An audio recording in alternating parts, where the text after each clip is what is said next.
Ça y est, c'est bientôt Noël. Et pour cette 4e vidéo spéciale fête de fin d'année, je vous ai gardé le meilleur pour la fin.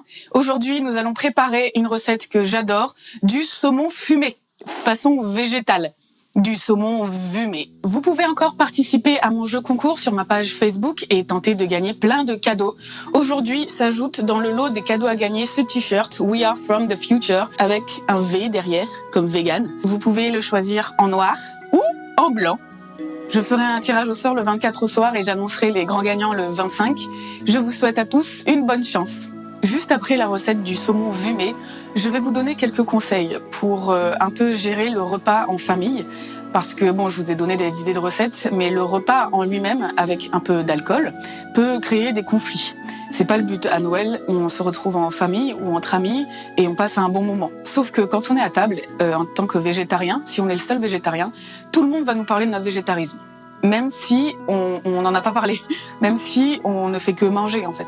Donc j'ai fait un top 10 des remarques que vous risquez d'entendre à table pour vous aider à mieux gérer cet événement et aussi pour éviter les tensions, la violence. Puisque, en tout cas moi, les valeurs que j'ai envie de véhiculer, c'est le respect, la paix et l'amour. Et parfois, ça nous tape sur le système et on pète des plombs. Donc je vous donne rendez-vous juste après la recette. Pour l'instant, on va cuisiner. Préchauffez votre four à 180 degrés. Pour 4 à 6 personnes, on a besoin de 5 carottes que l'on coupe à l'aide d'un économe en forme de large tagliatelle et on va les faire mariner. On a besoin de 2 citrons, 10 centilitres d'huile d'olive, 10 centilitres de tamari, quelques haricots de mer, mais surtout du liquid smoke, de la fumée liquide. C'est une sauce qui donne un goût fumé à tout ce que vous voulez. Ma préférée, c'est celle-ci. Je l'ai commandée sur boutiquevegan.com. Je l'ai reçue en 2-3 jours. Et si vous ne la recevez pas avant Noël, vous pouvez très bien faire cette recette pour le réveillon, par exemple. Donc on mélange le jus de nos 2 citrons, l'huile d'olive, la sauce soja, 5 centilitres de liquid smoke, 2 pincées de haricots de mer. On place nos larges tagliatelles de carottes. On mélange pour qu'elles s'en imprègnent bien. Et on va laisser mariner au frais au moins 1 heure. Dans un grand plat qui va au four, on crée une fine croûte de gros sel sur le fond. On y place nos carottes marinées et on fait cuire 10 minutes à 180 degrés. On les laisse un peu refroidir et on les présente sur des petits toasts accompagnés de fromage frais et d'un petit bout d'algue ou avec de la margarine pour les véganes. Avec les dosages que je vous ai donnés, on peut créer 3 assiettes comme celle-ci, que l'on présente accompagnées d'un citron joliment coupé. Et voilà! C'est tellement simple et tellement bon, croyez-moi.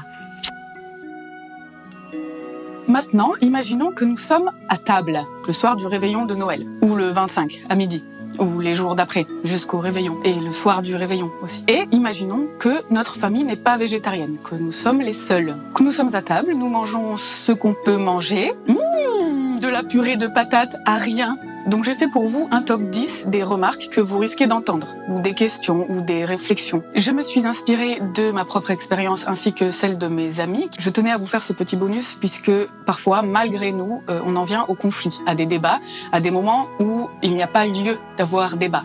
Un repas de Noël à table, c'est pas le moment de débattre, c'est pas le moment de faire de la sensibilisation. Parfois, les personnes ne le font pas exprès, faut vraiment aussi y penser. Ceux qui le font exprès, c'est encore autre chose, j'en parlerai après. Et comme on dit en art martial, le meilleur combat, c'est celui qu'on évite.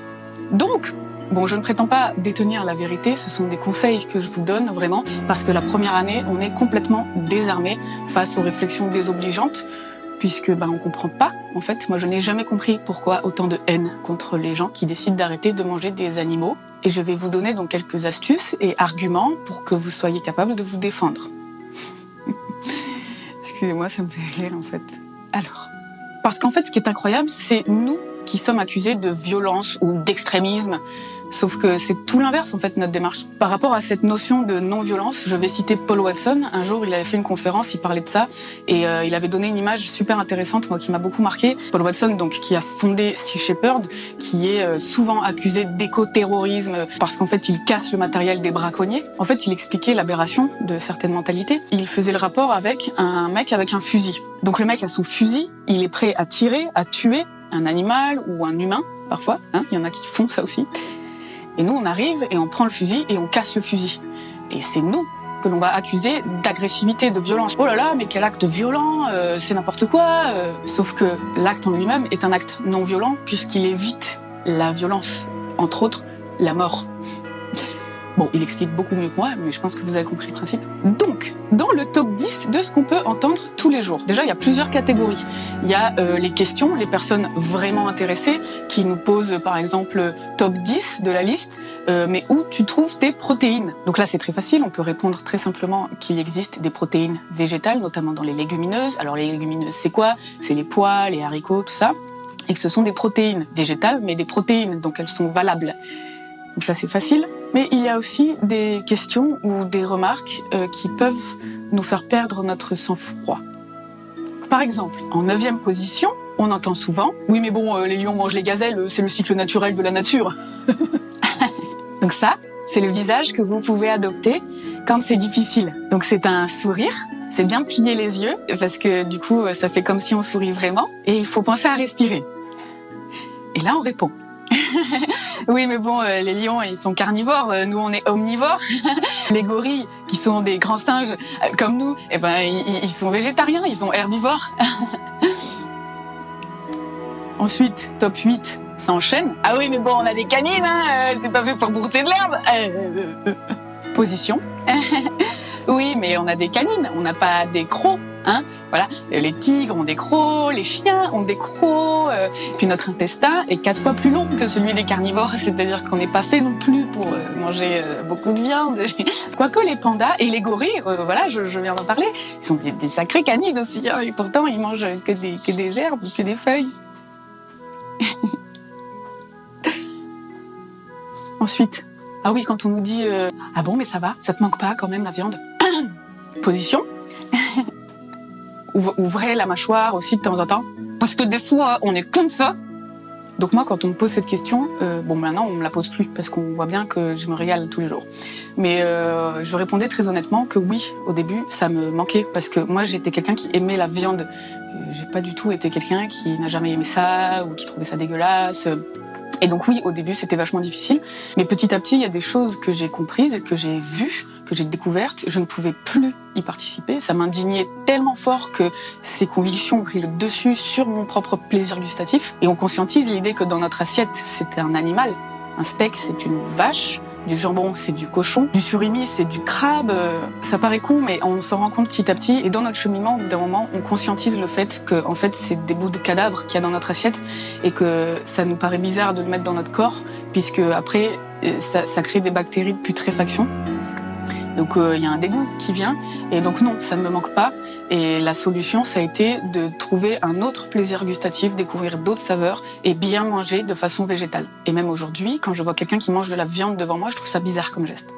Mais c'est un chemin, c'est très intime, c'est très personnel, c'est soi avec son rapport à son corps. Et c'est pour ça que le prosélytisme, ça ne marche pas, parce que être végétarien, c'est une décision intime. Et personne m'a convaincue, je l'ai décidé toute seule, j'ai compris des choses toute seule. Informer, c'est bien. Faire du prosélytisme, ça sert à rien. Voilà. C'est mon avis. En général, cette réflexion va de pair avec « j'aime trop la viande, je ne pourrais pas m'en passer ». Donc, position, mais moi j'aimais la viande, j'ai décidé d'arrêter d'en manger. C'est différent. Et donc là, si on vous demande pourquoi vous êtes végane ou végétarien, eh bien vous êtes dans la merde. Parce qu'on ne peut pas expliquer ça en quelques minutes. On ne peut pas expliquer ça à table avec des gens qui mangent de la viande devant nous. Dans ces cas-là, on choisit une des catégories. Est-ce que j'ai fait ça pour les animaux? Est-ce que j'ai fait ça pour la planète? Est-ce que j'ai fait ça pour la santé? Et puis on condense. Ensuite, une réflexion que j'adore. Oui, mais bon, au bout d'un moment, l'homme est au sommet de la chaîne alimentaire. C'est normal qu'on domine tout et tous. Donc typiquement, moi, ça a été cette réflexion qui un jour m'a fait péter un câble. Je m'explique. Parce qu'en fait, ça parle de domination. Aujourd'hui, on vit en France, notamment dans des sociétés qui ont été fondées sur des valeurs judéo-chrétiennes, donc des valeurs religieuses. Je ne dis rien contre la religion. Chacun fait ce qu'il veut et je ne vais d'ailleurs pas vous dire si j'en ai une ou pas, parce que je veux que mon discours soit le plus objectif possible. J'ai compris une chose quand j'ai rencontré des Amérindiens cet été, c'est que eux ont des sociétés fondées sur des croyances biocentristes, alors que nous, nos sociétés ont été fondées sur des croyances ethnocentristes. C'est-à-dire que l'homme est pensé comme au-dessus de tout.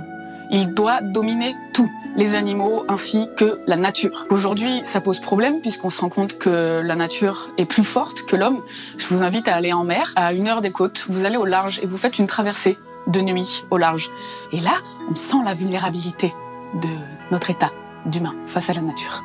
Sauf que bon, on a eu l'intelligence de créer les armes à l'époque de la préhistoire face à nos prédateurs. Nous étions capables de nous défendre, mais même face à une vache, en fait, sans armes, essayer de l'étrangler, c'est un peu compliqué. Donc d'égal à égal, je pense qu'on n'est pas du tout au sommet de la chaîne alimentaire. Alors d'ailleurs, l'époque de la préhistoire, on entend souvent ça aussi, non mais manger de la viande, ce sont des coutumes vieilles depuis la préhistoire, nous sommes des chasseurs. Et le problème, c'est que nous pensons aussi plus intelligents que les autres espèces. Sauf que je pense que l'homme a omis de prendre en compte la complexité intellectuelle d'autres êtres vivants qui vivent sur la planète.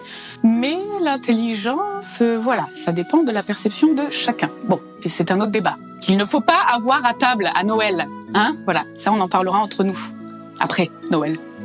J'en étais où? Donc, ethnocentriste, c'est l'homme au-dessus de la nature. Les Amérindiens ont une dynamique biocentriste, c'est-à-dire que l'homme fait partie du tout de la nature et dans la nature et est conscient que l'arbre a une âme, que la roche a un esprit et qu'il faut respecter la vie et le cycle de la vie parce que nous en faisons partie. Je parle des Amérindiens, mais aujourd'hui, beaucoup de civilisations sont encore fondées sur ces croyances. Je suis partie aussi en Mongolie, vivre avec des nomades pendant 2 semaines. Il y a des rituels, il y a des choses à faire, à ne pas faire. C'est la seule fois que j'ai vu des yeux de mouton dans ma soupe. C'était d'ailleurs la seule fois dans ma vie de carnet que je n'avais pas de culpabilité à manger de la viande dans ma soupe. Déjà parce qu'il y avait que de ça, mais voilà. Ah oui, j'ai toujours pas répondu.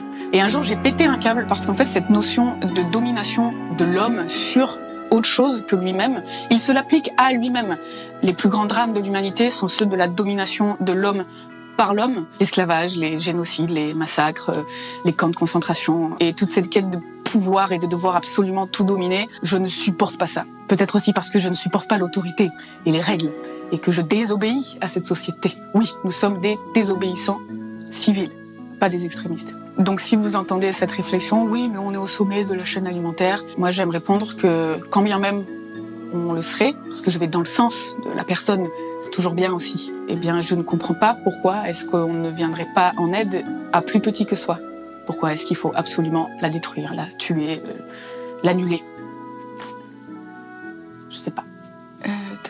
Les lions mangent les gazelles, tu dois t'ennuyer... Ah, tu manges du poisson. Si vous ne mangez pas de poisson, c'est un peu compliqué. Autant les gens commencent à accepter les personnes qui arrêtent de manger de la viande. Par contre, les poissons, pourquoi? En fait, on ignore tellement tout du monde sous-marin qu'on y est moins sensible. Alors que c'est un monde qui existe aussi avec des individus, avec leur sensibilité. Et quand bien même, si en face de vous, vous avez quelqu'un qui n'en a strictement rien à foutre de la sensibilité des animaux de la mer, ou qui fait la blague de Flipper le dauphin ou de Sauver Willy, vous pouvez très calmement lui parler de la pêche industrielle et de son impact extrêmement dévastateur sur notre environnement. J'en ai déjà parlé dans mes vidéos. Re-regardez ma pisse saladière sans anchois, ma première vidéo que j'ai faite il y a 8 mois, la tapenade sans anchois. Et si cette personne n'en a rien à foutre des animaux et de la planète, peut-être qu'il se sentira concerné par lui-même, sa santé. La pollution plastique des océans est tellement importante qu'en fait, les poissons contiennent du plastique. Donc s'il mange du poisson, il mange du plastique. Donc vous avez 3 arguments pour les produits de la mer. C'est bien. Ensuite, ah oui, dans le top de cette liste, ça va être évidemment que les plantes aussi, ça vit. Tout à coup, un de vos proches se révèle être très inquiet pour le bien-être des végétaux. Donc dans ma vidéo spéciale Noël numéro 3, j'ai parlé de ce non-réflexe de fuite qu'ont les végétaux face à un danger mortel. Cette réflexion, c'est super mesquin de la part des personnes qui nous attaquent parce que oui, les végétaux sentent. Oui, les arbres communiquent entre eux. Oui, les plantes ont une intelligence. Quand elles créent une fleur, c'est pour survivre. Je vous invite d'ailleurs à voir le documentaire Wings of Life qui parle de ça, qui est super bien fait. Ça parle des pollinisateurs, donc les abeilles, les bourdons, les papillons, les colibris, les chauves-souris. Et ça parle notamment d'une orchidée orchidée qui a un tout petit réservoir avec un nectar. L'abeille vient boire ce nectar et en fait, elle tombe dedans, elle glisse et elle va se noyer. Et le seul moyen qu'elle a de sortir de cette fleur, c'est par l'arrière, par un tout petit col qu'elle crée comme ça. Et en fait, quand l'abeille est dans ce col, la fleur se resserre. Parce qu'en fait, dans ce nectar, il y a ce qui va pouvoir polliniser la plante. Donc la fleur attend que le pollen sèche sur l'abeille, et quand l'abeille peut porter ce pollen et cette fertilité pour les autres fleurs, eh bien, elle la libère. Enfin, c'est un truc de ouf.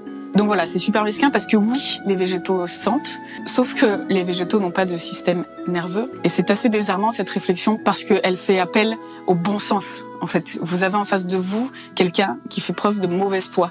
C'est-à-dire que il faut quand même être pardon, mais vous prenez une plante et une vache, c'est pas compliqué. Il n'y a pas besoin de faire des études de médecine pour déjà par soi-même deviner qu'un animal qui a des yeux, un cœur, un cerveau, des poumons, une colonne vertébrale, qui respire, qui dort, qui a la capacité de ressentir la peur, la joie, on le sait avec nos animaux domestiques, potentiellement pourrait aussi ressentir la douleur.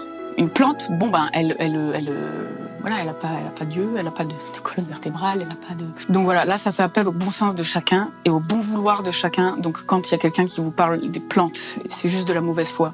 Et dans la catégorie de la mauvaise foi, il y a aussi, j'avais noté, quand on vous met au défi, avec des situations complètement extrêmes. Par exemple, ça je suis sûre que vous l'avez déjà entendu, si par hasard, un jour, tu es sur une île déserte, il y a une poule, et tu es seul, et tu vas mourir, est-ce que tu tuerais la poule ?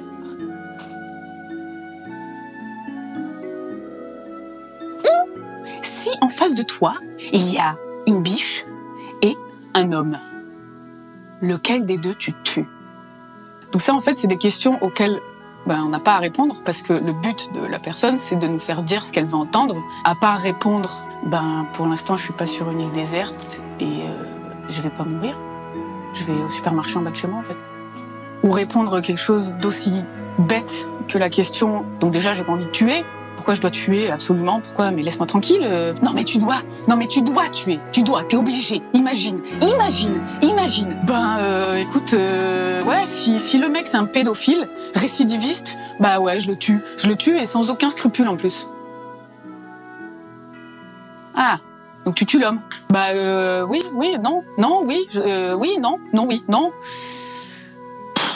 Voilà. Avant d'aimer les animaux, ce serait bien d'aimer les hommes. Et là, la personne se sent fière. J'avais raison. Ah oui, parfois on entend aussi, oui, mais bon, si tout le monde était végane, on pourrait pas nourrir tous les végétariens. Bon, alors déjà, on en est loin, que tout le monde soit végane. Si tout le monde l'était, ça voudrait dire qu'on récupérerait toutes les terres où on élève les animaux pour pouvoir cultiver des légumes, des céréales. Donc oui, on pourrait nourrir tout le monde très facilement, même plus de monde. On pourrait donner à boire à plus de monde. Et qu'est-ce qu'on ferait de tous ces animaux domestiques ? On ferait comme en Inde, où les vaches vivent avec les hommes et vous font des câlins sur la plage. Mais surtout, si tout le monde était végétarien, ou du moins si tout le monde mangeait beaucoup moins de viande, il y aurait beaucoup moins de problèmes de santé publique, beaucoup moins de problèmes d'obésité. Enfin bon. On peut vous dire aussi que de toute façon, les animaux qu'on mange, ce sont des animaux qui ont été élevés pour ça. C'est comme la fourrure. Oh, de toute façon, ce sont des animaux qui sont élevés pour ça. Et puis ce sont des animaux heureux.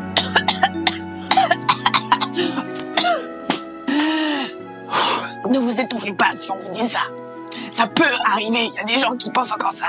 Donc, sans rentrer dans le détail, vous pouvez très largement parler des conditions d'élevage et d'abattage sordides des animaux que l'on mange. Et des vidéos de L214 qui nous montrent la cruauté.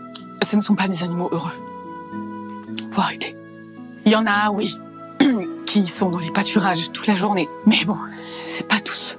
Et ce sont des petits agriculteurs qui élèvent leurs animaux comme ça. Ils sont en train de se faire complètement étouffer par l'industrie des supermarchés, qui n'a pas du tout des valeurs éthiques quant à l'élevage des animaux.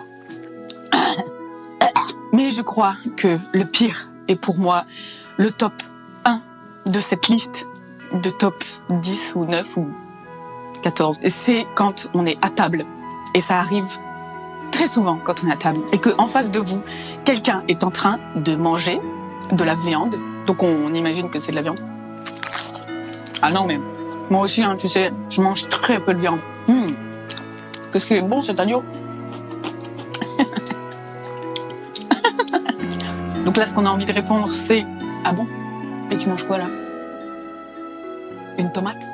C'est vraiment bon ce saumon fumé. » Quand il se passe ça, on a juste envie de se dire « Mais pourquoi ils se sentent obligés de nous dire ça? C'est pas grave si tu manges de la viande devant moi. Ne me dis pas que tu manges pas beaucoup de viande si tu es en train de manger de la viande devant moi, en fait. » Donc on en parle. Je peux t'aider, hein, si tu veux. Moi aussi, des fois, je me sentais pas très bien quand je mangeais de la viande.